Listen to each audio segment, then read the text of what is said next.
The Hedgeless Horseman here. It's April 9th, 2024. I couldn't sleep, so I thought I might as well do a video. Maybe understandable given that, we're in quite some interesting times, actually, as you're probably aware of. First of all, thanks to the sponsors.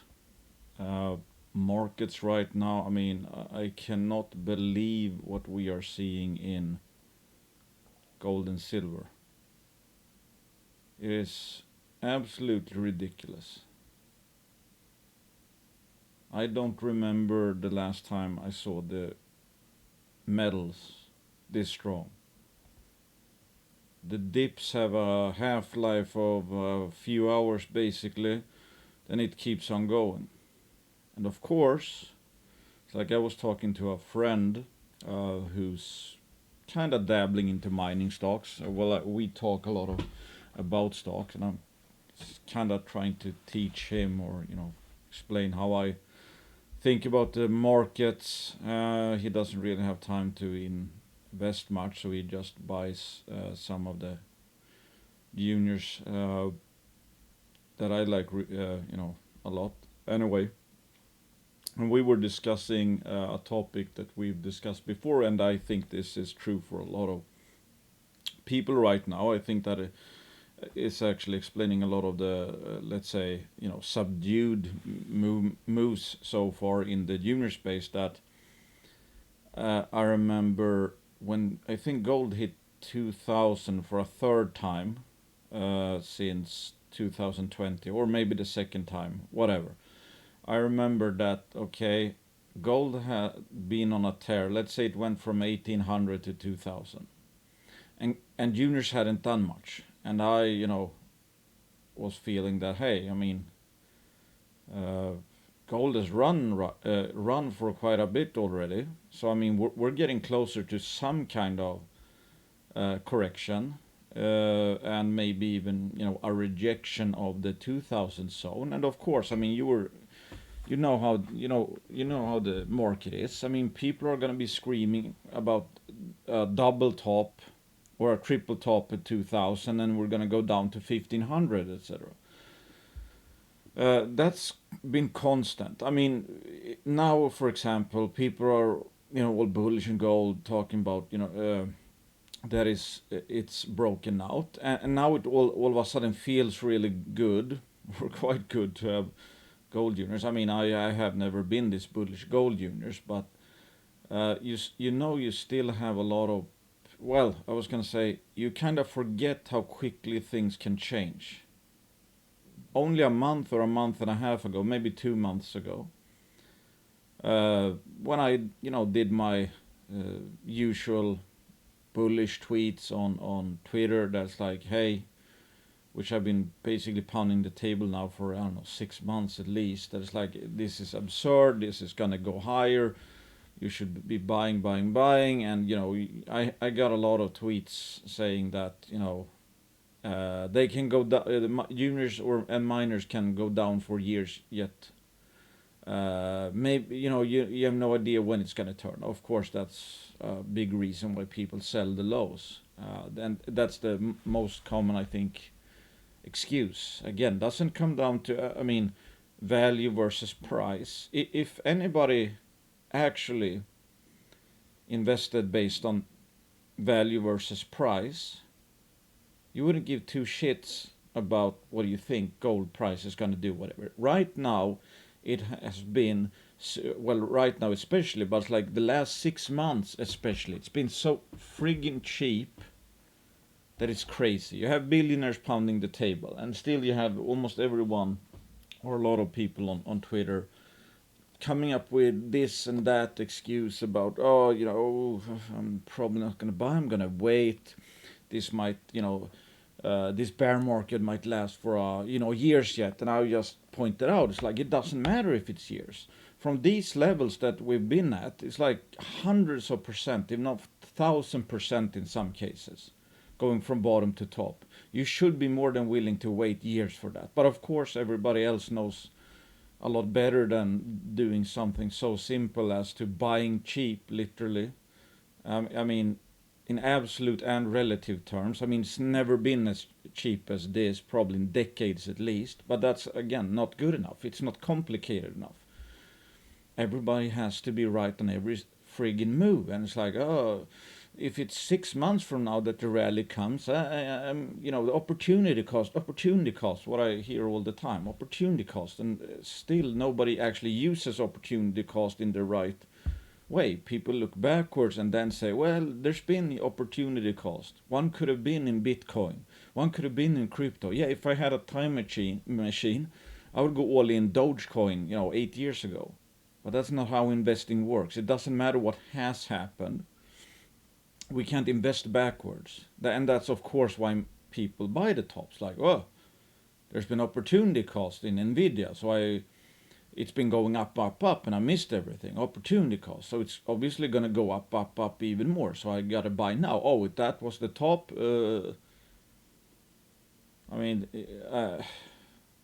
don't know. I mean, it doesn't feel like it's rocket science what I do. I can tell you that. I mean, I don't care about macro. I don't listen to Fed speeches. I don't even know what the Fed rate is right now. I have no idea where gold is going to go tomorrow or next week or next month. Same with silver. Same with any junior, really. I only have one signal, and that's what is a company selling for? What do I think it's worth on a risk-adjusted basis? What could happen in the future? Is it cheap relative to my base case for the future? If it's cheap, I buy. If it's not cheap, I sell and buy something else. And I'm always fully invested because I always think there is something that is cheap. And of course, cheap does not mean the bottom is in, as we have seen. I think stuff has been cheap for a year, maybe 2 years, and still they're down 50%. So it doesn't say anything about bottom. If it's a bottom, it doesn't necessarily say when anyone is going to make returns, and that's Rick Rule's point, that the market doesn't care about your time frame. And of course, the funny thing I find is that everybody keeps on trying to time every goddamn move, meaning that they only want to be in just before something takes off, and if they believe there's short-term risk to the downside in price, they want to be out. Almost everybody is a perfectionist. So explain to me how 95% of people can't beat an index, and that's of active investors, and that's in the regular stock market. The junior sector is much more volatile. I don't think a lot of people at all. I mean, I think it's less than 5% that actually beat an index and make any serious money. And I think that's because a lot of people just overcomplicate things. I mean, listen to Rick Rule. He's like, first of all, he loves, if he wants to do kind of a trade, he just finds the most hated sector that's gone down the most. Then he's interested. Other than that, I mean, he's kind of commodity agnostic and goes for, tier 1 projects. Which, it makes sense. We've seen that in Snowline. Didn't matter if we were in a bear market. Snowline is a tier 1 asset. And it went a lot higher when almost everything else went down 70-80%. All of that makes sense. A tier 1 asset is a tier 1 asset, regardless if, for example, gold is at $1,100 or $2,500. If it's the best of the best, it's the best of the best, regardless of where the metal price is. It's just a mine that's probably, going to be worth a shit ton in a in a bull market and a lot in a bear market. But that's honestly my opinion. That's why I meme so much on Twitter, basically. Because my job is done, in a way. I mean, I know we're cheap. I know it's a matter of when. I knew it was a matter of when a month ago when we were even lower. Maybe not even cheaper, because I saw someone, I probably mentioned this last video, but he pointed out that gold miners are actually cheaper today than a month ago, despite the rise in price, because gold has gone up so much. And I can see that.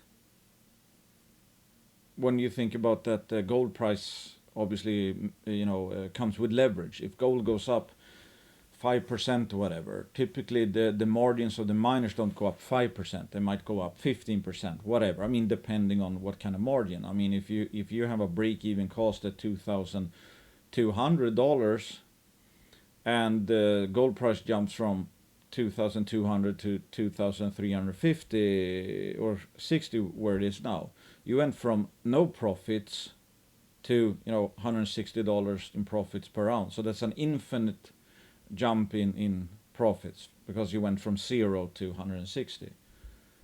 So I mean, something can go up and still be cheap because gold price is up and their margins are higher and they went up a lot, etc., etc. So I already know. It's like this is kind of a boring sector, and I keep pointing that out, and I know it sounds very arrogant, but it's like it makes total sense in my opinion. We know look at any cyclical sector, it always crashes and always rallies. 100%. 100%, and I've been saying that. There's 100%, not a 90% or 10% or 50%. 100% guarantee we're going to have a rally in the miners. And there's 100% chance we're someday going to reach overvalued valuations in miners. It always happens, and always will happen, because humans act like that. Humans, especially today more than ever, feed on momentum. So you can imagine when we pass fair value on the way up, there's going to be some momentum, and around the tops it's going to be huge momentum, and we might enter the biggest mining bubble we've ever seen in the future, because there's probably never been more momentum traders in this in the markets. If someone wants to debate that, then show me a time where gold miners actually did not reach at least fair, but probably overvalued. I mean, we've seen overvaluation. If you would ask Greek Root, we saw it in 2016, probably 2020 as well. So that's a couple of examples just in the last 10 years. So there's no evidence that we're not going to reach overvalued levels. And from these levels here, that's a big delta. And I mean, look at some of these juniors. This is Defiance Silver Corp. I mean, I own shares of Defiance Silver. There's plenty of other examples. And I'm not saying, as always, like I'm not guaranteeing we're going to have from the bottom here, a 1,000 to a 1,786% rise. We have no idea what's really going to happen. I mean, there's, noise out of Mexico about open pit mining. I mean, I've talked to some people who think, this is a great time to buy Mexican juniors or mining companies that, let's say, have been sold off because of that fear, because they think there's no chance it's actually going to go through. And in that case, let's say there's a 70% chance they're not going to do anything about open pit mining really. It's just, political points, and something sold off 50%. That's a and you went from cheap to really, really, really cheap levels. That's probably very good risk reward on that bet. But we're here. One could say have gone from here to here or something. There's plenty of upside left. Most people who own the stocks, who are in here, and who are still in the sector, let alone the herd. The herd is not in. Generalist investors can't spell juniors yet. Most people who know about the sector, who are in the sector, well aware of the sector, they don't believe the runs in metals. They don't believe that this is the real deal.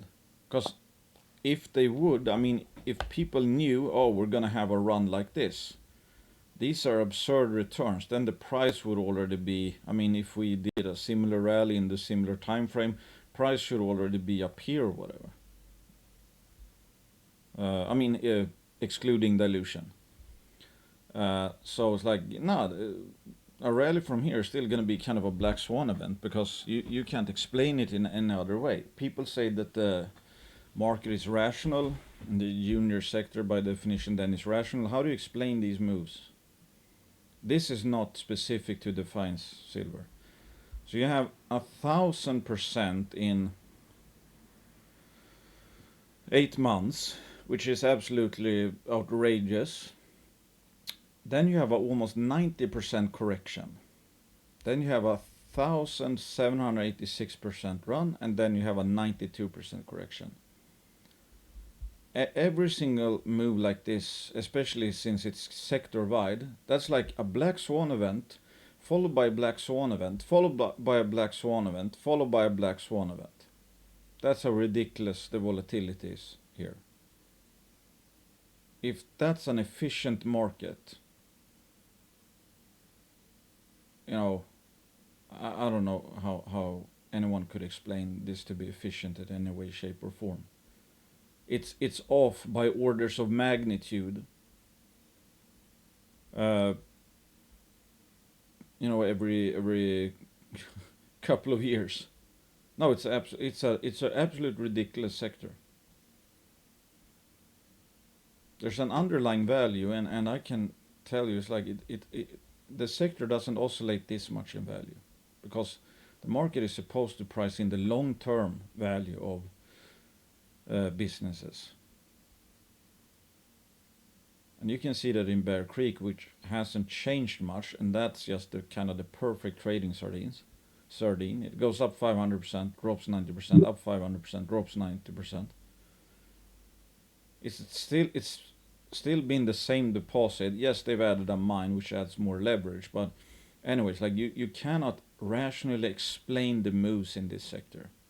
So it doesn't make sense. In my opinion, biggest mistake people do is overthink things. It is much more simple and stupid than you think. And I'm gonna get to that actually. Oh, and here's a good example of just how few are actually in. Bank of America private client flows and allocations. Precious metals. Third highest outflow. You can't make this up. Nobody gives a crap about gold, and that's, in my opinion, the opportunity right now. Why is gold going up? I mean, who knows exactly why, but it's like the consensus seems to be that it's obviously the East, the Chinese, etc. They're buying up gold. So okay, the Chinese cares about gold. The Chinese really, I actually saw, I think India has a record silver. Maybe it was, I don't know, 2023 or maybe Q4 or maybe Q1 of this year. I saw Tavi Costa post it. It was like record imports of silver. So the East are buying these metals hand over fist. The West doesn't give a crap. Western investors do not care about gold or silver right now. And you see that because miners have been in the absolute toilet. There's probably record irrationality simply because in 2015 it made sense why they were in the toilet. Gold was at $1,100 and no gold mine made any profit. Today, with gold hitting 2,360, I don't think there's many mines in the world that does not make money, and you can look at some developers. Their high case, in a lot of cases, that their high case in a PA or whatever is $2,000. That's the high case. This is $360 higher. And most of them look really good at $2,000. So it's just absurd on paper how valuable some gold deposits are. And the miners are probably printing money today. Like crazy, I would think. And yet the gold in the ground is down. But there's where I think the huge opportunity in, almost an arbitrage.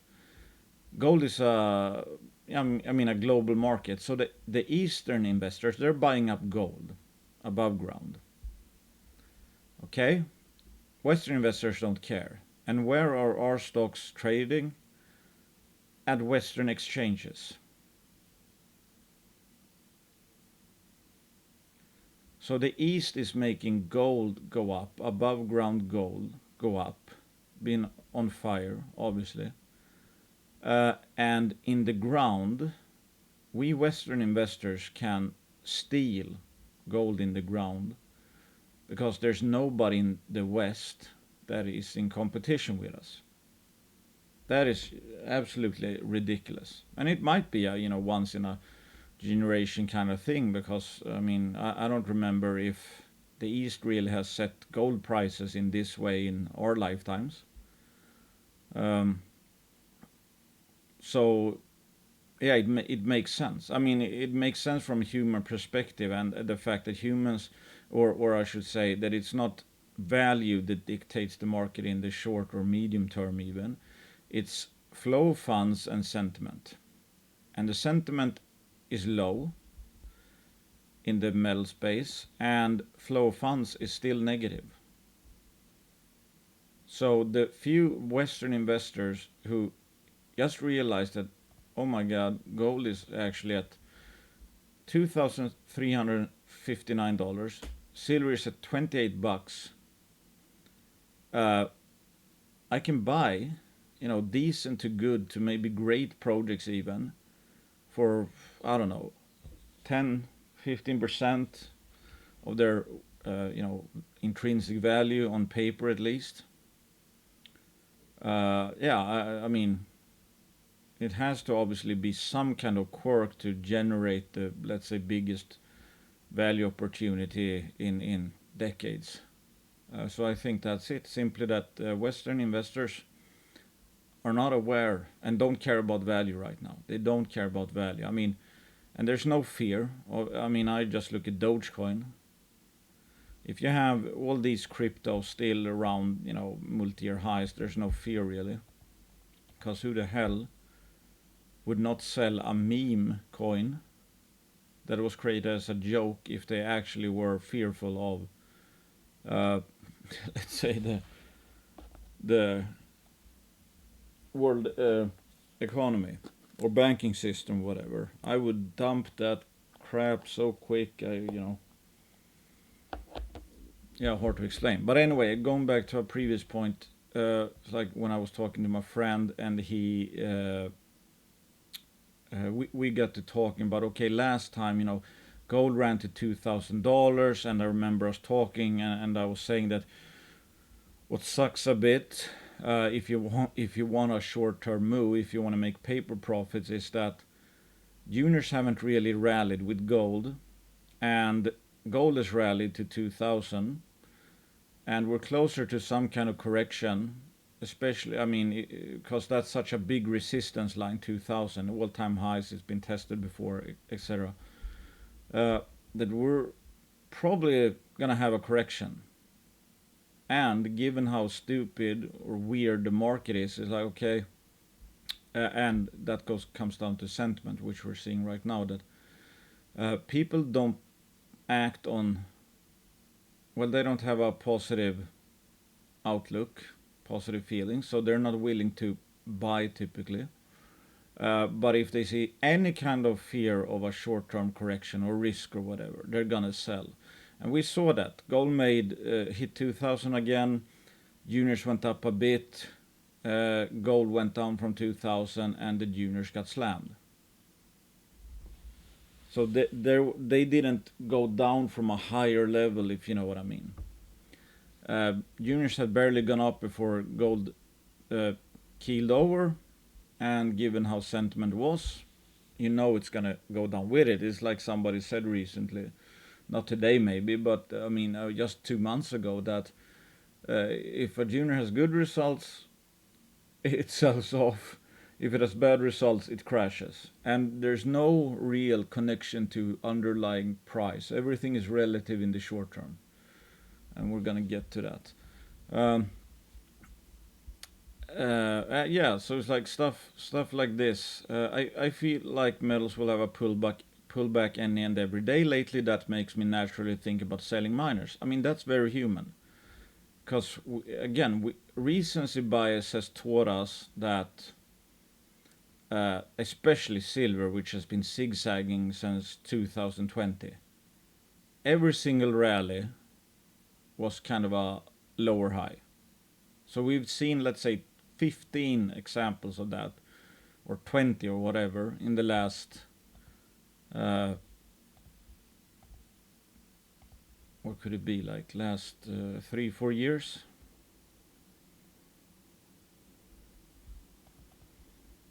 Let's see here. I mean, yeah, okay. Well, this was actually a big rally. Okay, topped out. Kind of fake rally. And I mean, in between, you have a bunch of, I mean, just this move here got people excited for sure. Down, disappointed, up, excited, down, disappointed, up, excited, down, disappointed, up, disappointed. And this, I mean, this has yeah, it made a marginal high as well. Was this around the silver squeeze? I think this might have been the silver squeeze. Great disappointment, and Rick Rule talks a lot about that. That, I mean, that basically jaded a whole generation of new silver investors. And since then, it's just been this hacksaw. So we've been taught by how the market has functioned that no rally is sustainable in silver since 2020. So one can forgive people for thinking that, like I feel, there's a correction just around the corner, because we've seen that countless times before. But the thing is, I'm not, well, I own physical silver, but I don't trade physical silver. I invest in gold juniors, silver juniors, etc. And again, if I'm supposed to have some kind of coherent strategy, I can't be changing it all the time. That I turn into a short-term, I buy as a long-term investor, then I sell because I'm afraid of a short-term pullback. Then you don't really have a strategy. The buy and sell conditions obviously have to match. Otherwise, there is no strategy. Otherwise, you're literally just holding up your finger in the air and it's like, okay, which way is the wind blowing? So as I point out, but my only real long-time strategy that has worked is buying, holding cheap until it's not cheap. Units are extremely cheap, so I don't act on my human fear. So again, I have these feelings as well as many other people. The thing is, I don't typically act on it. If it's cheap, I hold. Damn the torpedoes. I don't care if it looks like gold, silver is gonna key lower. That's why retweet if.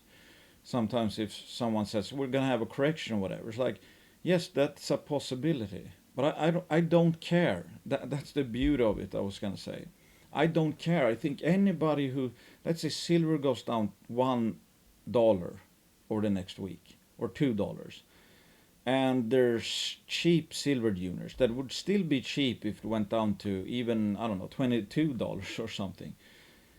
But if they sell because silver's down $1 and they think there's a short-term correction coming. I mean, as a value investor, that obviously does not make any sense. That's a trader.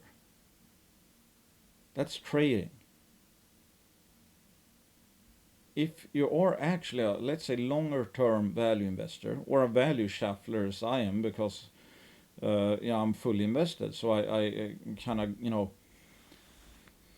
let's say sell some of that. Maybe it has gone up, so the risk reward is a bit worse because price has gone up. Maybe value hasn't changed much, so I buy something else. I have, I sell 5% and buy 5% additional of something else that hasn't moved or whatever. But it all comes down real to price to value, or long-term value, risk adjusted value. And I literally believe this. I bet people who would pick 20 solid juniors then go on a 2-year vacation, no trading, will beat 90% of active short-term traders. How do I know that? Because almost everyone comes off as a short-term trader. And statistically that 1 in 20 actually beats an index. And I would also point this out. I mean, this is, I think, pretty straightforward stuff. If we have extremes, I mean, take well, we could take SILG actually. So if we know this market swings like this, and this is not the juniors are even more exaggerated. If we know the market swings like this, I mean, if it's down, if the whole SILJ is down 81%, where do you think the next big move is going to be? Can it go lower? Absolutely, it can go lower. But if it's dirt cheap down there, obviously the next big move is to the upside, and the big delta is going from extreme undervaluation, extreme pessimism to euphoria. That's the big move. That's the no-brainer move. In the short term, where is the opportunity? The silver juniors might have been expensive up here already, or maybe down here. I mean, who knows when they're actually, it depends on the silver miner, obviously, because this is an index, but still. If you're a short-term trader, you're trying to trade every single move, every single one of these zigzags. That's what people are trying to guess all the time. Is that the no-brainer opportunity that has a very high chance of success with big returns at the end? I don't think so. Even if you're at an extreme, if we're extremely high, if this was already extremely high, it still went higher. So what do you do if you're betting, oh, I think it's going to go down now, so I'm selling, or you think this was the top, this red candle, so you sell, then it goes up. Okay, what do you do then? Sell at a loss? Okay, fine. I mean, you were kind of, again, broadly speaking, you had the longer term direction kind of clear or correct. That we were at overvalued levels, and the next big change is going to be to seriously undervalued levels again. But in the short term, you could lose money on that. That's why I don't like leverage. I don't use options. I don't use anything that makes me, needing to be right on the time frame. But the point is that obviously the big no-brainer moves are the big delta between extremes. If you buy at extreme low, extreme pessimism, you're gonna make money if you haven't sold or your entire portfolio's gone bankrupt. You're gonna make money because we're gonna have another rally, 100% certainty. I cannot come up with bigger no-brainers than that, and that's exactly why Pierre Lassonde calls the gold sector the easiest sector in the world, because there's a 100% chance a crash is coming after a big rally or you hit overvalued levels. If we're at extreme undervaluation, extreme pessimism, there's a 100% chance we're going to have a big rally. Those odds are not long. That's the most sensible trade that's ever been around. It's been around forever. So he calls it the easiest sector, but ask most people, is the gold sector easy? Just look at the volumes lately. Just look at how grossly undervalued the gold units are right now, and nobody's buying. That suggests that people are absolutely horrible at investing in cyclical businesses, because the biggest no-brainer in decades is obviously not a no-brainer for most people. Otherwise we wouldn't be this cheap, and it wouldn't be the no-brainer it is. So one can easily mess up the whole generational opportunity by trying to trade every short-term swing. I mean, I'm looking for sure things. Quote, I don't see a no-brainer in the short term. Do I know that this is going to go there or there? No, I don't know where the next short-term move is. I have no idea where the next short-term move is. Most people do not know where the next short-term move is. But is the big move at these levels, or even if we have this rally, is the big move up or down?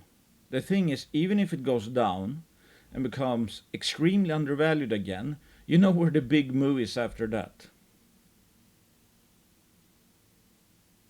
And that's why I've said before, there's like worst case scenario, especially in the higher quality names, is a short-term paper loss. That's the worst case scenario. If you have a diversified portfolio, that is literally the worst case scenario. That you can have paper losses before the actual bull run starts. So I don't see how, if you just get that, I do not see how anybody over time can lose money in this sector. But it sounds too simple to be believable. And of course, what most people do is they start off here, buy a bunch of crap, and it's like it doesn't only have to be crap, but if you have, let's say, crap mixed with very high risk, high reward stories, and most, as always, those high risk, high reward stories fail, and they might still be good bets, but they fail. Plus, you add in a bunch of crappy juniors that shouldn't really be around. Yes, you can destroy your portfolio, or especially your morale.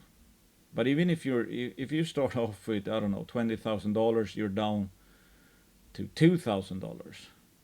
You're down 90%.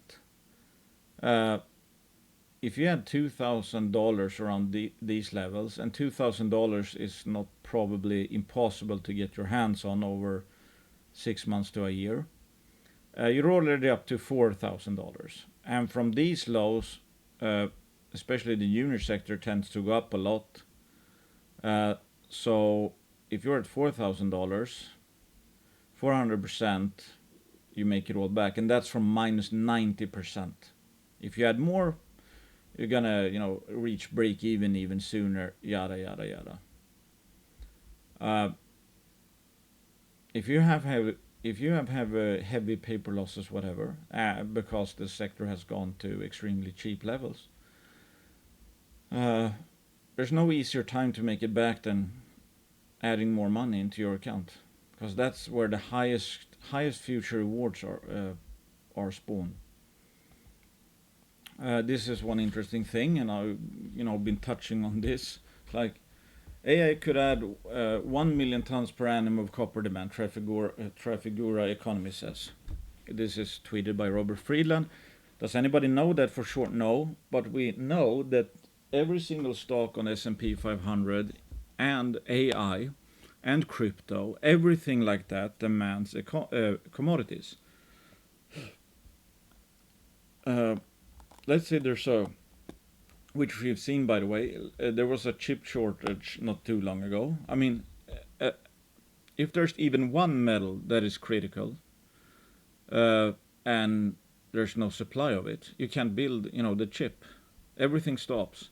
That's the funny part. I mean, you look at Nasdaq and crypto. I mean, they are basically the feeling is that they're gonna go up forever. And then you look at the commodity sector, and which all those above require, and the miners and future miners, the future supply, meaning the developers and gold in the ground exploration stories, whatever, they're trading like we won't even have. First of all, that the mining sector is losing money pretty much right now, which it's not. And that we're gonna have almost never-ending bear market. So how do you reconcile those things? So we're gonna have a never-ending bull in the Nasdaq and crypto, but we're not gonna need any more commodities, even though you read articles like this that AI could add 1 million tons per annum of copper demand. Then it requires more copper, obviously, and might actually make the bull even bigger, and the copper price go even higher. So it's an absolute ridiculous thing, but that's the markets for you. Nothing makes sense. I mean, look at the marginal voter. Look at all the crazy stuff that's happening in 2024, the headlines. I'm not going to go into specifics, but it's like sometimes it feels like the world is batshit crazy, and you're sitting there looking into an asylum, basically. So why, if the marginal voter is detached from reality, or the median voter, why shouldn't the marginal investor be the most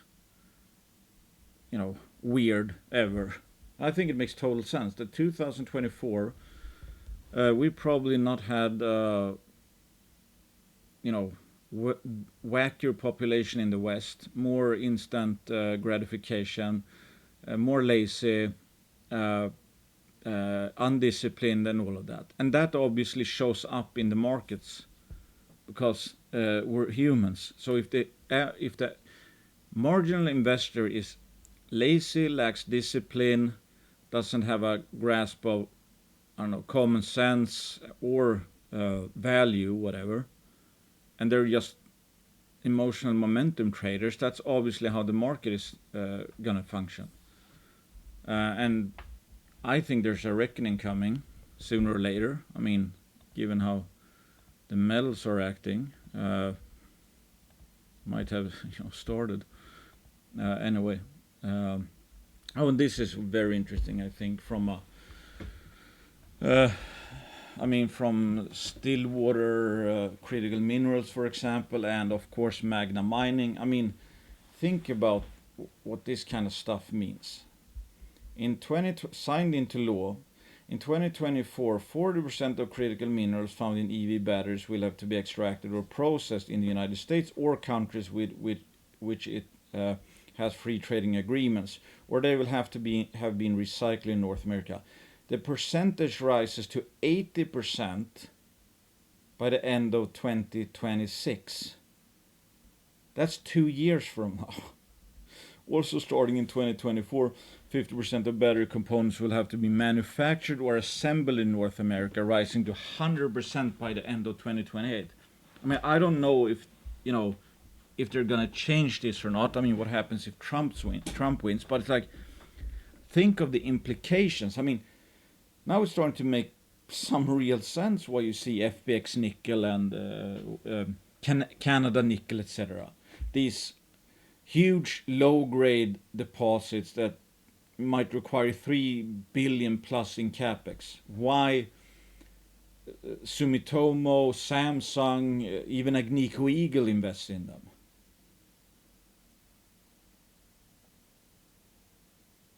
I mean, think about it. I mean, if they, I think, I don't know what the actual incentive is, that I think they get a tax break on the EVs or something.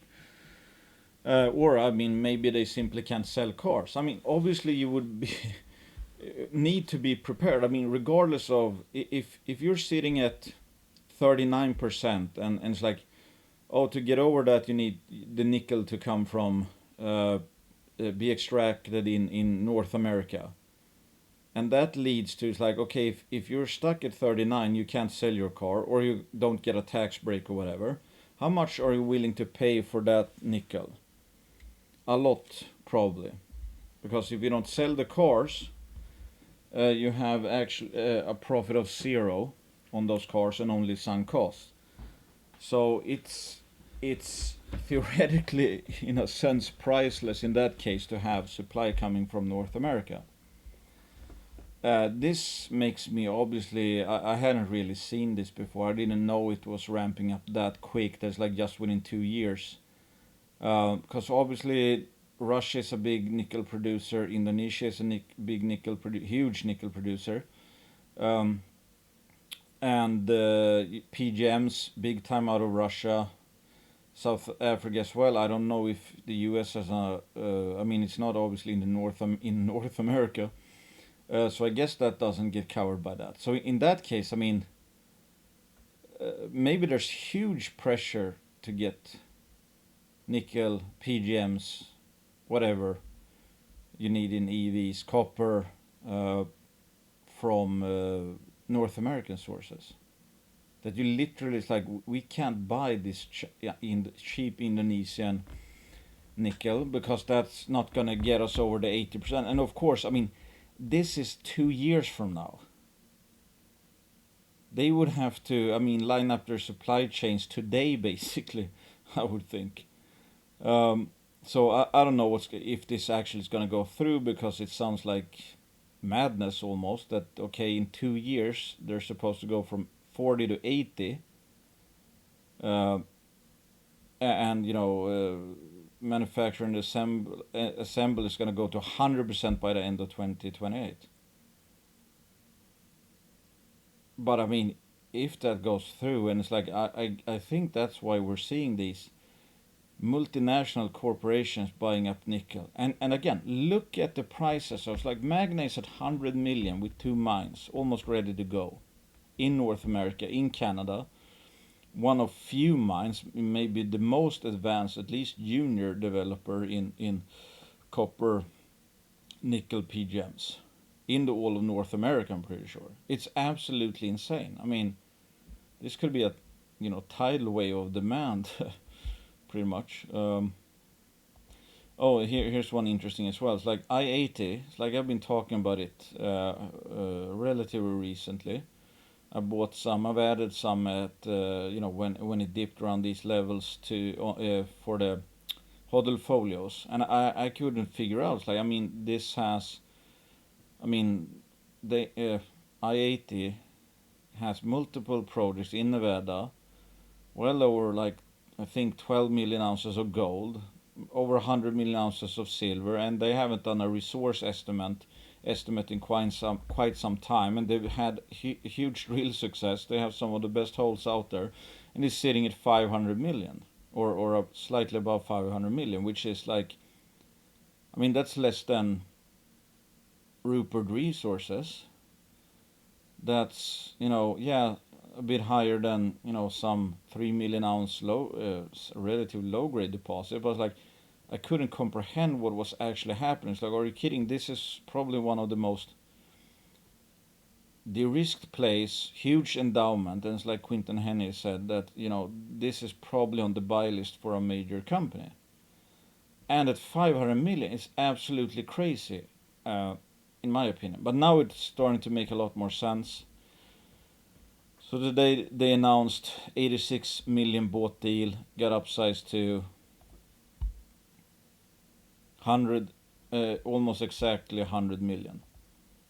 So if you were bullish and thought like, oh, am I stupid? It's not going up, whatever. It's like there's 100 million who thinks this is a cheap stock. Yeah, they got in even cheaper. Obviously, I think it was done at 1.65, but it's like, I mean, most people are not. I mean, some might just be clipping warrants, of course, but still, I mean, I think it doesn't matter if you paid, 1.8 or $2 or 1.65. I think it's just ridiculously cheap. So, but that's what I kind of don't like with this sector, in a sense that, especially in a low liquidity, low volume environment, the bankers know, oh, they're gonna finance. The word gets around, and of course, if you're gonna be investing $100 million and you get a half a warrant, would you want the price to go up or down?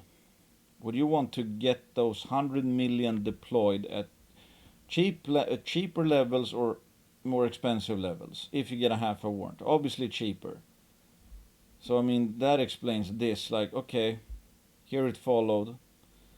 Here started to, I think this is when they did the first financing, and I thought, okay, well, maybe it's over then. I mean, they got 12 million, not that that's a huge amount for a company this size with this many projects, but still, okay, I've seen it a lot of times before, and Quinton touched on that in a Crescat presentation. You typically see the financings, they kind of mark the lows.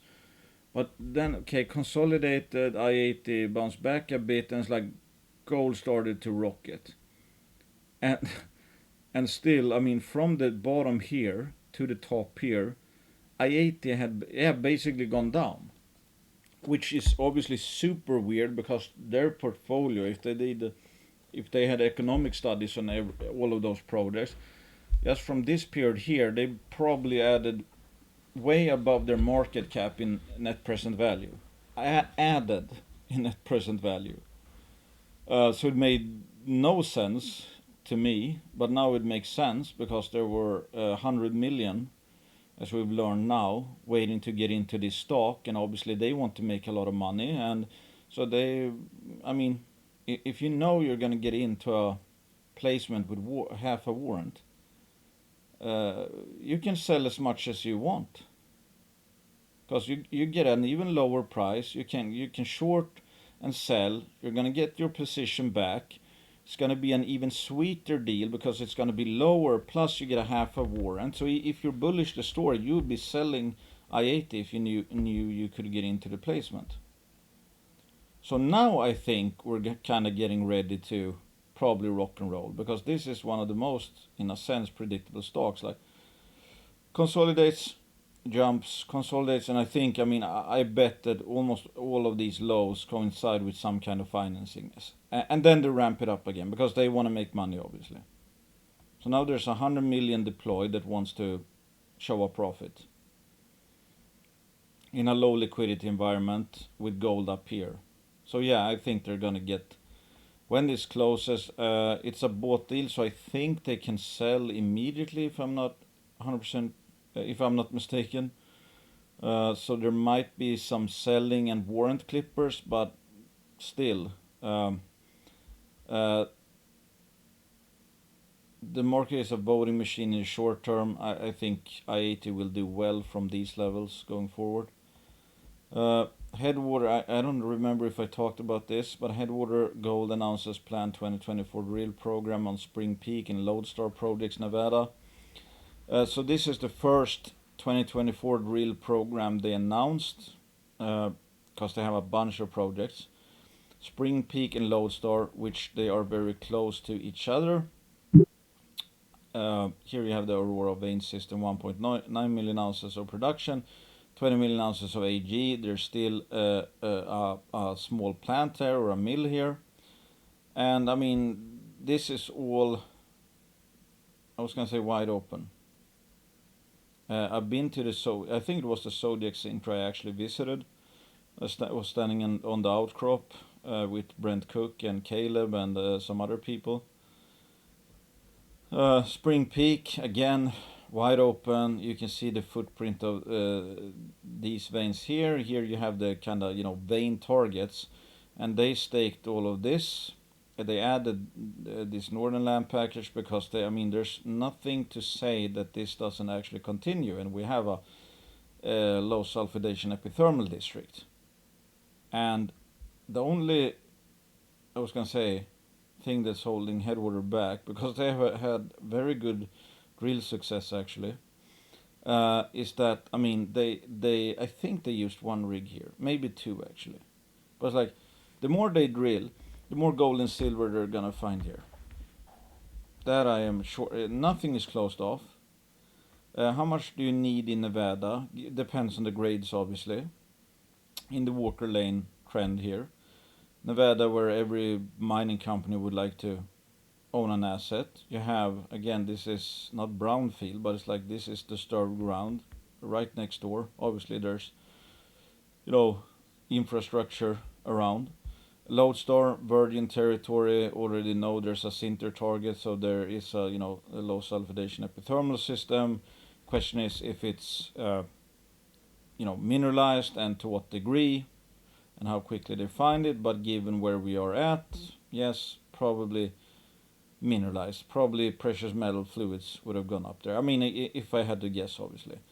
And this story sold as low as, I think, 8 million CAD, which is absolutely ridiculous. They have like 12 pro. They already have a discovery, which Newmont now I think, I don't know how many percent they will have, but of course, they're doing this with Newmont, and they did the deal with Newcrest. So obviously Newmont thinks that, hey, this is worth throwing money at still, even though Newmont now is much bigger than Newcrest was. How is this going to play out? I don't know. But if Newmont, let's say, keeps funding this is going to grow. And if they get 25% of a Newmont size target, or deposit or system that's interesting to Newmont, obviously whatever 50 million market cap they have now won't even come close to that reality. And again, it's like today with jurisdictions, plus they have 11 other projects, something like that. Great management team, huge skin in the game, vote of confidence from Newmont. I don't know what's going to happen with the other JV projects, but Spring Peak, I mean, that's a legit discovery. And this is only really starting. They have good hit rate so far. The more they drill, the more gold they're going to prove up, I think. Another one, Brixton Metals. They are down to 55 million market cap. You've seen pretty good spike in volume lately. I think that came after the results out of Ivanhoe Electric, but you can see the chart. I mean, it's not a good looking chart. Multi-year lows, 55 million market cap. I think they have around 12 million in cash. So let's say 42 or 43 million CAD in enterprise value for their big portfolio, which I think is a bit crazy. I mean, they have quite a bad share structure, as a lot of people point out, and that's typically what easily can happen. A lot of loose hands, a lot of weak hands, not long-term investors really, a bunch of retail who are mostly, again, momentum traders, so they're going to be selling just because price goes down. And so we have this, well, I'm going to actually read the Ivanhoe Electric one. Ivanhoe Electric reports best copper, gold, silver intersection to date at its Hog Heaven project in Montana. That is not a bad headline, that it's the best intersection to date. That sounds like progress. That sounds like they're figuring stuff out. And we know, I mean, this is Robert Friedland after all. I mean, he's even quoted here.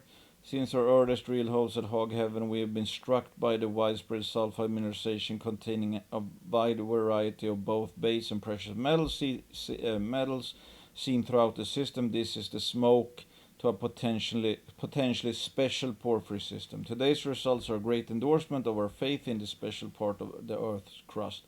We will continue to drill deep and around the clock at our Hog Heaven and Tintic projects. Okay. And then you have a bunch of other quotes. Lays evidence of the potential for a significant discovery at Hog Heaven. Mineralization continues to be open in several directions when we are actively drilling to identify the underlying porphyry source of the high sulfidation system. We're using the results of our Typhoon trademark survey at Hog Heaven to guide our exploration activities. And Quinton touched on this news release recently. So, I mean, these are not jokers. Robert Friedland is famous for making absolute world-class tier 1 discoveries. And they're saying they're drilling around the clock. And this was the best result so far. So it sounds like they're getting closer to something. Closer to a potential porphyry. Or who knows, maybe a high sulfidation system. Who knows what the actual price is, but they keep drilling. This is Ivanhoe Electric. They're after $1 billion plus deposits of obviously, because it's Robert Friedland after all, the elephant hunter. They can earn 75% of Hog Heaven. Brixton would get 25. So at 55 million market cap, okay, you have Hog Heaven, which is, let's say, getting smokier. You have Ivanhoe, who continues to drill, continues to believe there might be a significant discovery here. What's 25% of an Ivanhoe Electric elephant worth? Could be a lot. Could be a lot. If it's 1 billion, it's 250 million to Brixton at face value. If it's 2 billion, it's 500 million.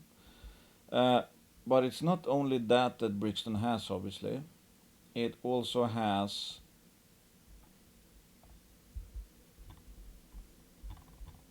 the enormous project called Camp Creek, or no, Thorn, which includes Camp Creek, which BHP is again funding because they participated in another placement.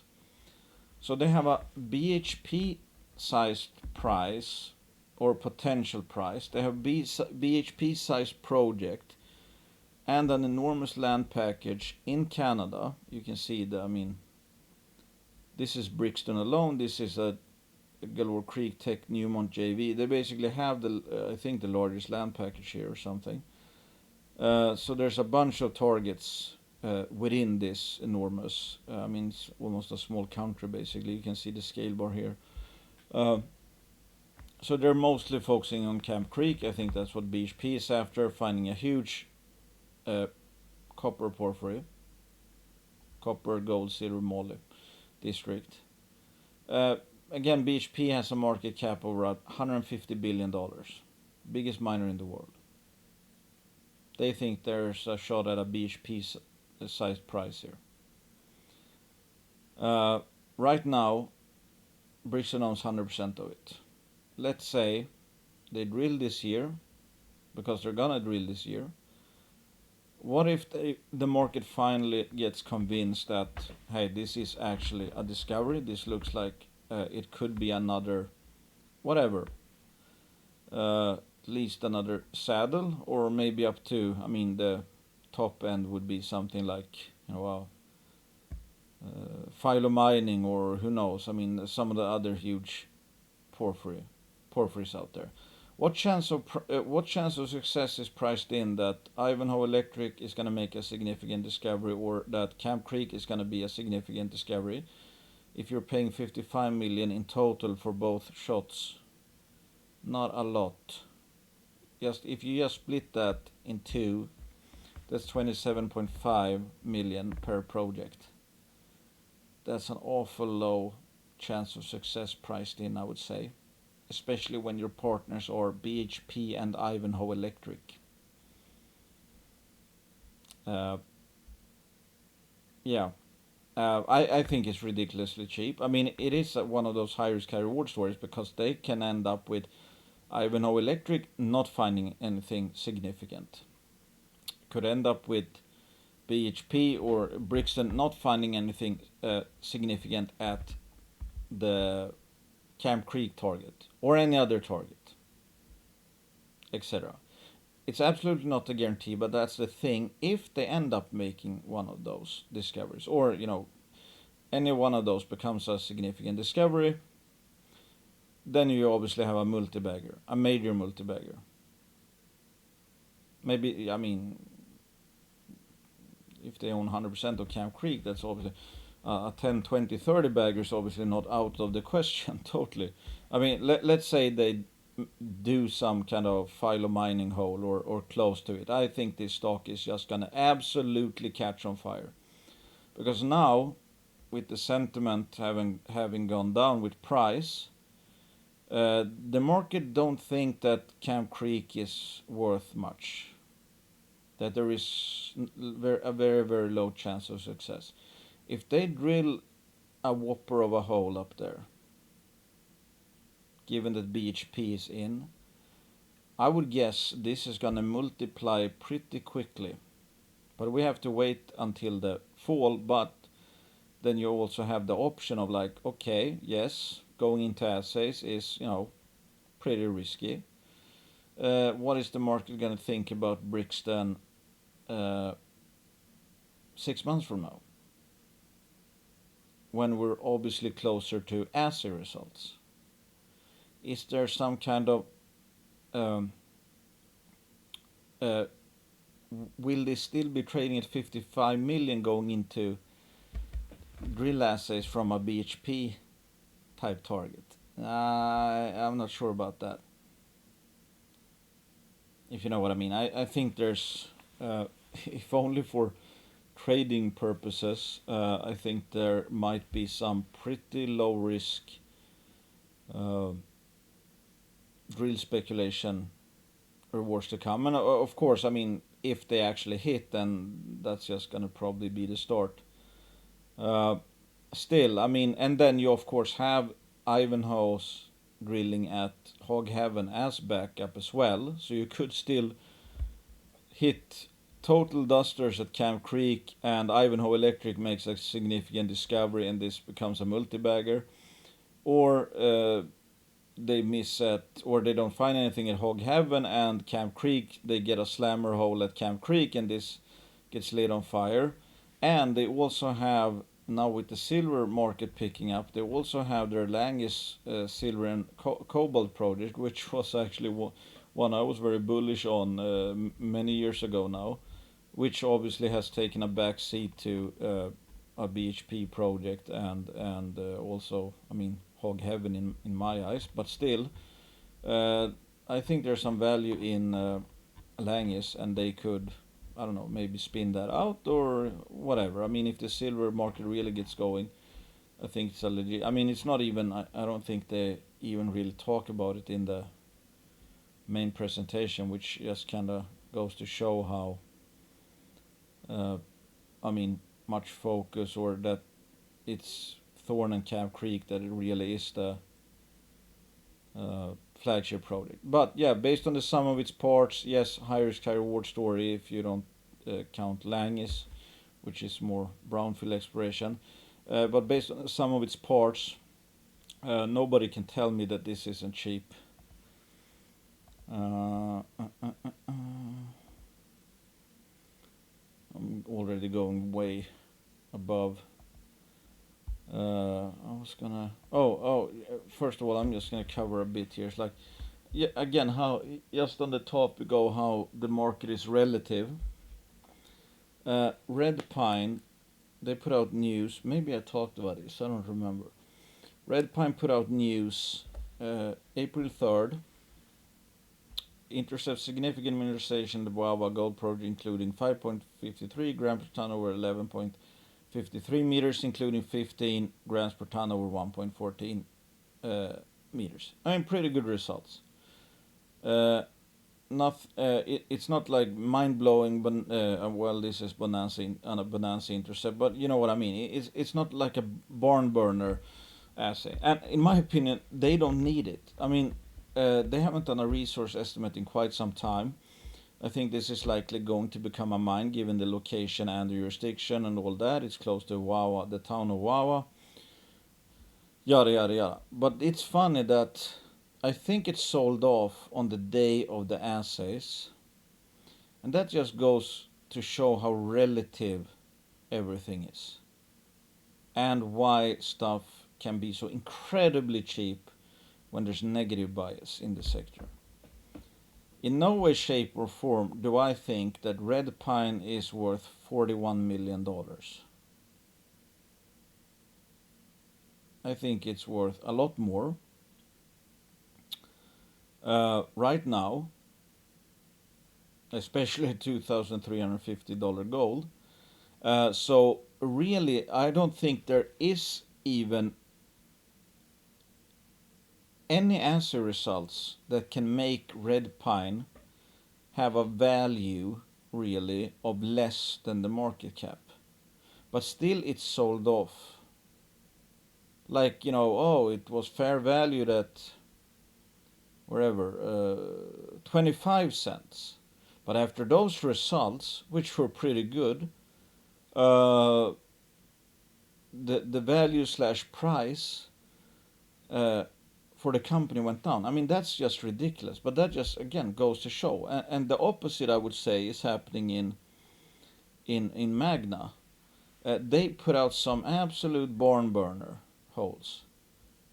I mean, including 2.5% nickel, which is like high-grade nickel alone. If they only hit 2.5% nickel, that's a outstanding intercept. It also had 9.6% copper, which is Bonanza copper, and Bonanza platinum, palladium, and AU. All three over 6.8 meters. Obviously, that rock would be like printing money. It's only one hole, but it's like things are getting better. And that popped quite handsomely. I think it was up like 18%. My point with this is that, yes, it's an absolute barn burner hole, and they had more barn burner holes. But Magna should already be much higher. The value, the long-term value of Magna did not jump 18%, in my opinion, because this batch of news assay results. I think Magna is already, or should already, be valued at somewhere around 300 million. Honestly, if if we're talking long-term value, at least 300 million, I think.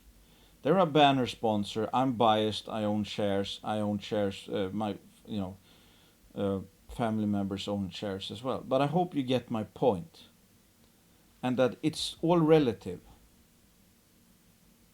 Red Pine shouldn't be this low. It should never have gone down, in my opinion, on these assays. Magna should already be much higher, and it shouldn't take barn burner results for it to get a bit closer to fair value. In a rational market, both of these companies will be trading at their long-term intrinsic value, and new information that changes value and thus should change price. But my point is that it's all relative.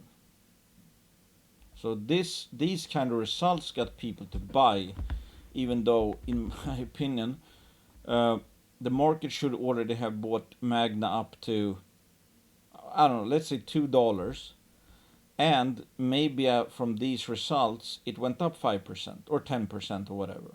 So I haven't done any calculation in terms of volumes, etc., etc. But like, this is obviously, I mean, super high margin stuff right here.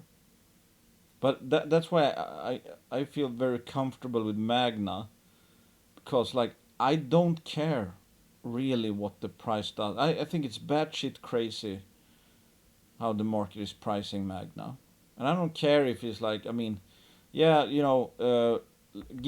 maybe they get grant money, maybe they throw free cash at us, which would make it even more absurdly undervalued, or they're gonna do a let's say a financing one day, if they don't come up with the money to finance this low capex project in any other way. From a long-term perspective, who gives, I mean, it's kind of meaningless in a sense. Um, if you know what I mean. Let's say, we raise 20 million. Let's say you dilute 20 million. Oh, who gives a crap? It's not like, phew, at 120 million, with 20 million of that being in cash as well. Then then the opportunity is gone. I mean, I don't think we're even close. I mean, Jason himself says he won't sell a single share before they're at $1 billion in market cap. But as always, market is short term and everything is relative. And it sure as hell isn't pricing in, I think, that this has any shot of happening, because I mean, what's gonna happen then? Heck, I mean, the US has one operating nickel mine. They have more in Canada, obviously, but still, they need a lot more. I think that might be one reason why you see some of these headlines out of like Ford and stuff, that they're delaying their EV, whatever. I mean, can they even secure the EV required to meet these goals? That's the thing. Maybe the whole car sector, for example, in North America is like desperate for nickel, and they're like, oh, there's no way we're gonna even meet the demand. It's like what Elon Musk said a while back. It's like, please mine more nickel. Anyway, I'm going too long already.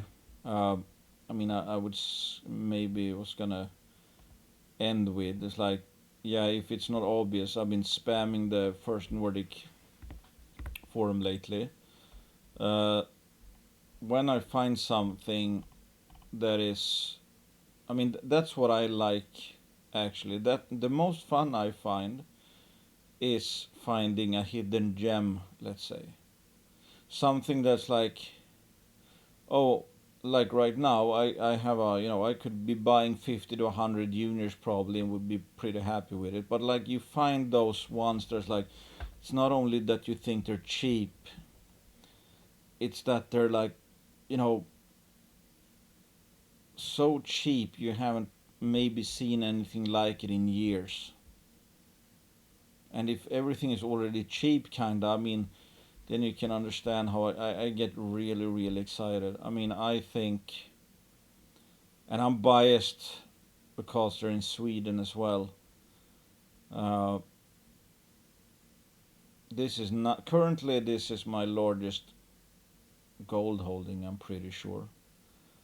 I think it's, yeah, remarkable. And again, it's like I find it probably much more exciting because it is in Sweden.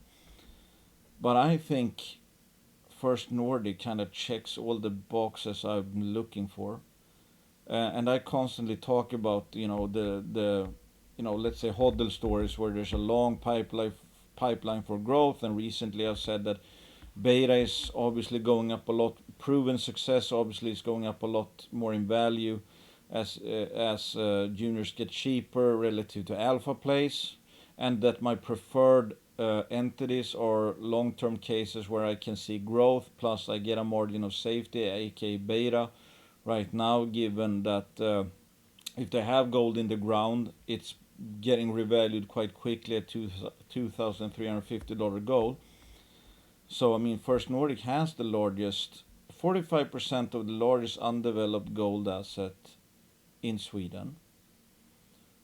Ikkari is at the moment bigger. That's in Finland.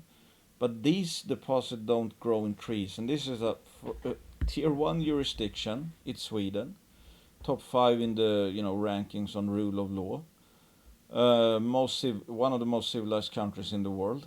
In a mining belt, which has some of the most efficient mines in the world. Again, here's Björkdal. They're mining 1.5 grams per ton underground. Barsele is much higher grade underground. If they're making money, what do you think Barsele is going to make? How much money do you think Barsele is going to make? A lot, especially at these prices, and would obviously work at lower prices than Björkdal can work at. Extremely good infrastructure, cheap power. I hear the drilling costs are $200 US per meter, which is, I think, maybe there's places in Africa, etc., that is cheaper than that, but this is probably one of the absolutely cheapest jurisdictions to be drilling in. Which means that, I mean, if you have a junior that's drilling for $800 to $1,000 per meter somewhere in, the north or on a mountain or on top of the Andes or whatever, maybe First Nordic can drill like 4 times the meters for the same amount of dollars. So, I mean, if First Nordic drills for $1 million, they might drill the equivalent of some of these high cost juniors that they would pay $4 million to drill. I mean, that's a big competitive advantage if you have exploration, and they also, would be drilling out the Barsele deposit more, obviously, if they're able to get operatorship from Agnico, so they can take over it, have it 100%, and then prove it's, hopefully closer to 3 to 5 million ounces on Barsele alone. And then they have the 100 kilometers of strike, and you have Risberget, you have Påbacken, you have Storjuktan, you have Bastuträsk. They have a bunch of other targets that they already know there's gold. And then you have the VMS potential, like the Norra zone, which has some really high grade gold in it. So here's Påbacken. I mean, I think the scale fools a lot of people. I mean, if you look at some other, I mean, this is Mayfair Gold, for example. They have a 230 million Canadian market cap, 3.38 million ounces at 0.93 grams per ton AU. And let's see here. Where is the... So here's their land package. So I guess this is a, first order structure. So they have strike here, and this is another first order structure. Look at the scale bar. This is 5 kilometers. So it might be, 12 kilometers from here to here, and this is like 8 kilometers. This is Påbacken. This is a 5 kilometer strike. And it's like just the total here from here down to here is what? Does it say? No, but maybe, what's that, like 20 kilometers? Yeah, around 20 kilometers maybe. And look at these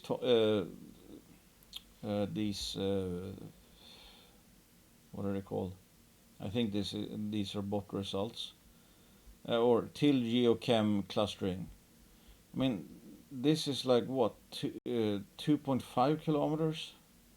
This is where they hit, and this is why Taj got involved, because he thought just the drilling they done at Ida in Påbacken. He thought there was enough potential already to join Gold Line, just based on, because he thinks this might be a significant discovery, or will end up being a significant discovery. And that's just from Påbacken.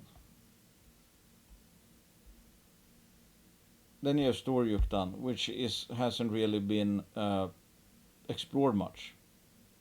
I haven't read up on all these historic places. I know Blaiken was a mine that was set to go into production. I think that failed. It was like a small, 0.768 million tons at 2.51 grams per ton AU. I think it was a very, non-serious Swedish junior that tried to do something with that, but that's obviously a micro-scale project. But look at the scale bar. This is 20 kilometers. So this is what, 60 kilometers, 65. Again, it's like just comparing. You can do the same with most. I mean, I don't think there's junior that has close to this kind of land package in a tier 1 jurisdiction, and especially not with extremely good infrastructure.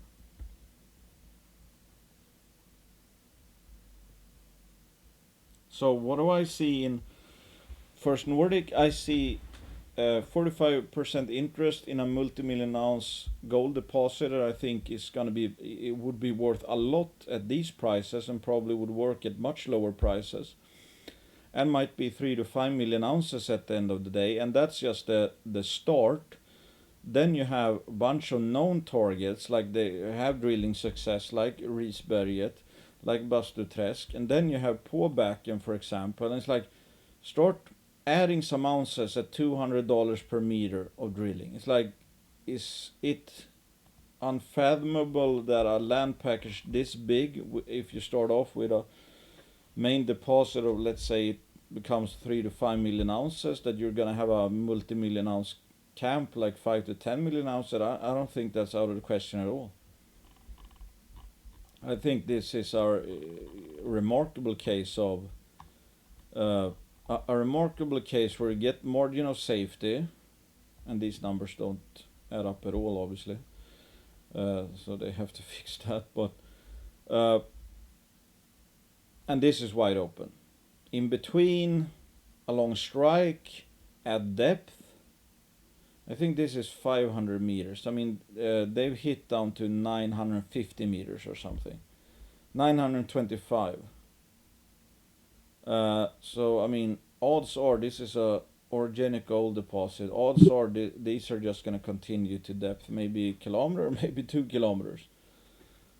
So that's what that's the bird in the hand. Biggest undeveloped gold deposit in Sweden, 45% interest. I'm hoping they acquire 100% interest, and maybe have Agnico Eagle join as the largest shareholder, which they were prepared to do with Barsele. And Barsele didn't have the land package they have now. When Barsele did the deal and Agnico demanded stock as payment, not only stock, but stock as well, and I think the deal was valued at around 80 million CAD actually, for like their 55% interest. Then Barsele only had this land package. This is what Gold Line brought in, plus their Finnish asset, their Ojärvi belt, which has Oh, they don't even have that. Well, that kind of, I mean, sums it up how focused they are, I think, on Barcelona and the Gold Line belt. Because I mean, I think you could build a company around their Finnish asset, which they bought from Agnico Eagle as well. After Eagle had shelved it in 2012 and didn't do anything really, and they were pulling out of most other jurisdictions than Canada. And now they're obviously a much larger company than they were back then. So I think this is a legit mine. It's not like only a, how to say it. I mean, given where it's located in Sweden, with a critical national interest designation, I think this is gonna be a mine. I think this is gonna be a good mine, solid mine, tier 2 mine. That's my personal belief, my biased personal belief. I think this is at least gonna be a yeah, somewhere around the tier 2 mine, with upside potential. Plus, I think they're gonna make maybe a couple, at least more discoveries, because these land packages are huge, and pretty much all of this is underexplored.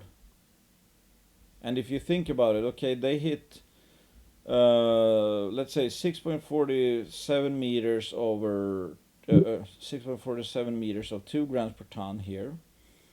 Where's the scale bar? Down here. So that's like what, maybe 300-400 meters. And then you have 22 meters of 2.4, 14.55 meters of 2.44, 72 meters of 1.35. Okay, might not sound like a lot, but it's like, this is Barcelona.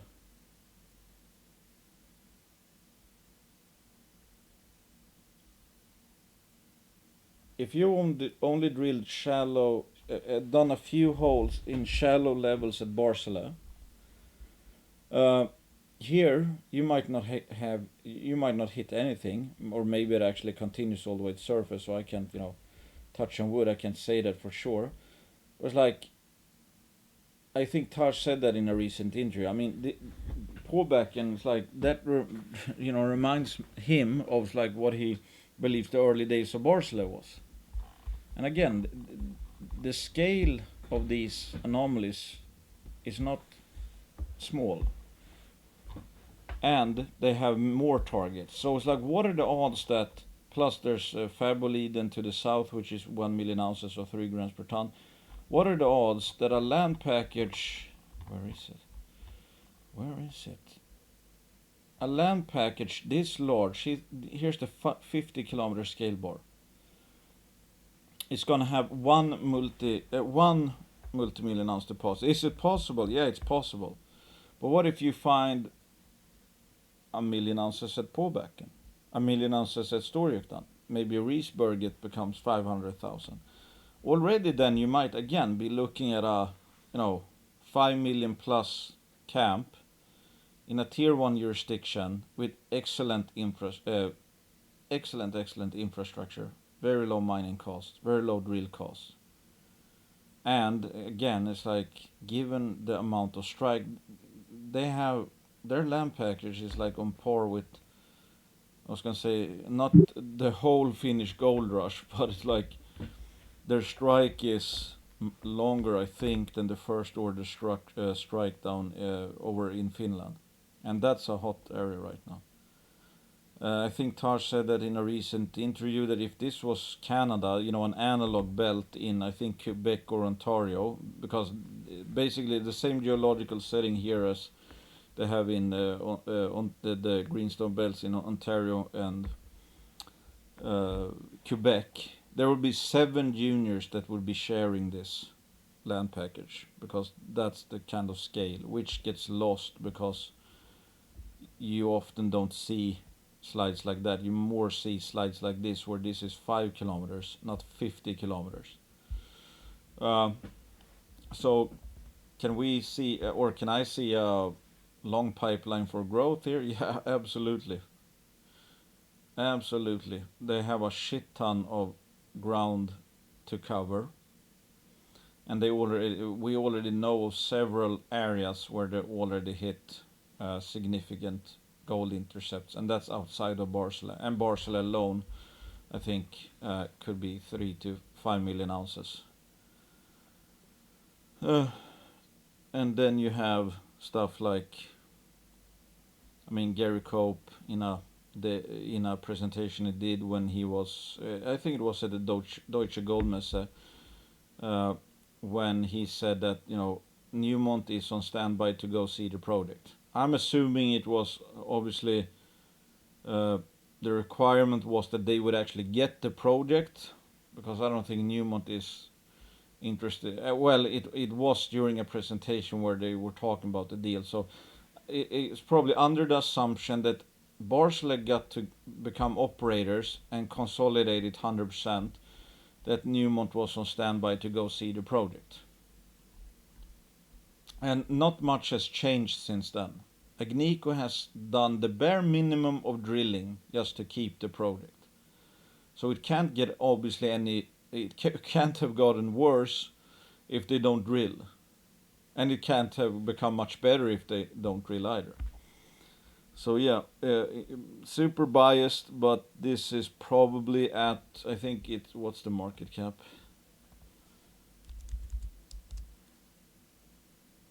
$40 million CAD for 100 kilometers of strike, 104,000 hectares, 45% interest in the largest undeveloped gold project in Sweden, plus a gold belt in Finland. Yeah, I think that's quite cheap. Might be the cheapest junior I know of. And I mean, a lot comes down to the fact where it is in Sweden, and the fact that it is in Sweden. And Sweden is getting better and better. It's like there's been Ebba Busch, or Minister of whatever she's Minister of, energy and, well, this is not, it's basically energy, this is Google Translate, energy and, let's say, business minister is the closest thing I can come to. It's like, this Sweden is one of few jurisdictions which seem to be getting better lately. There's been a lot of headlines like this. Wants to scrap the Natura 2000 requirement, and yada yada. You can read in the DMX forum someone, Klein J here, they go scrapping the Natura 2000 permit requirement, blah blah blah.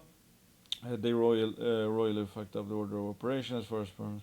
And they are finally fixing it. I also get the sense they're going to require less stringent environmental work as part of the concession applications, and instead leave the vast majority of enviro work to the enviro permit stage, like they should always have. So that's been the pet peeve with Sweden. We have some of the world's best mines, but it's been the red tape that got Boliden pissed off, basically. It's like, hey, everything takes so long to do here. That seems to be changing. So I think Sweden is a sleeper. BHP bought Ragnar Metals late last year, so they've entered Sweden already. Probably had a sense of, hey, there's change coming, especially with EU breathing down everyone's neck, saying that they want 10% of critical minerals to come from Europe, domestic production. So the EU is pushing more mining in the EU. Sweden, from Ebba Busch here, is pushing, to fix the red tape in Sweden. So this is a jurisdiction which is getting better. EU again pushing, Sweden pushing. And that's been the pet peeve of Sweden. Everybody has known that Sweden has fantastic geological potential. Everyone knows we have some of the best mines in the world. But it's been the red tape that's been an issue, and why Sweden hasn't really, I think, been a hot jurisdiction. So nobody knows about it. So I think Sweden is a sleeper. I think First Nordic is a sleeper within a sleeper, and that's why one reason why I think it's so super cheap. And again, it's a new story, and that's why it's a sleeper.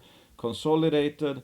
I mean, Gold Line alone at the time of when the gold market didn't suck, It was valued at 43 million CAD alone on just the exploration ground they had.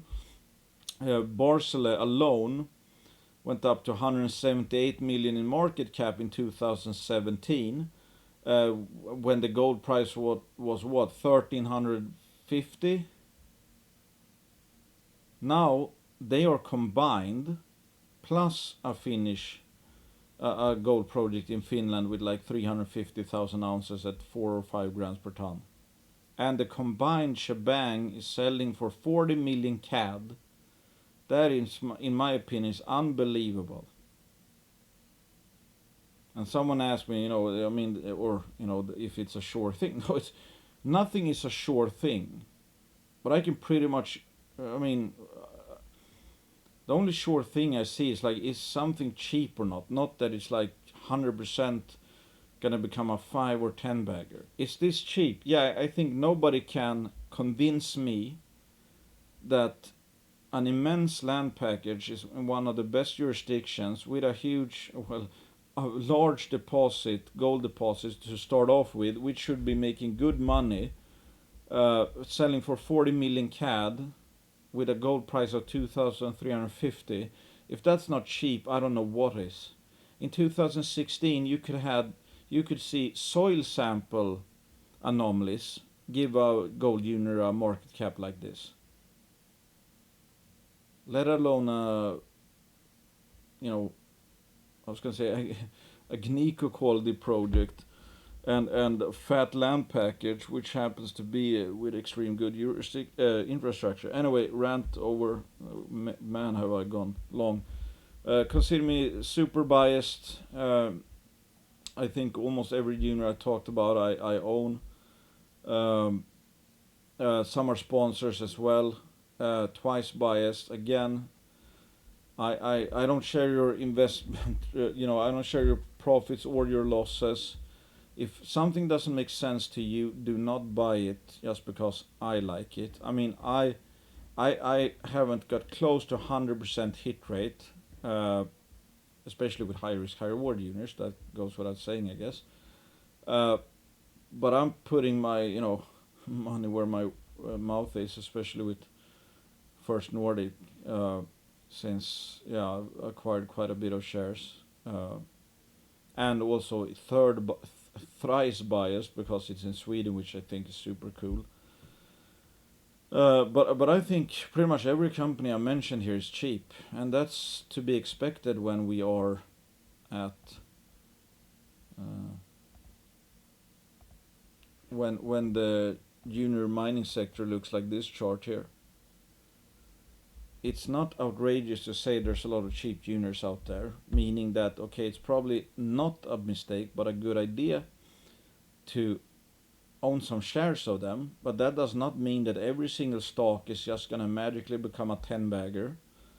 It means that if you are somewhat diversified, you're probably going to do very well, because not every company, especially if they're decent to good, they're not going to go bankrupt, and nobody's going to steal the project and yada yada. If you obviously have a margin of safety, beta, so the projects are worth something, they're never going to become worthless because they've already proven they're not worthless. Can other shenanigans happen? Absolutely. That's why you never go all in on a single stock, even if it's with high margin of safety.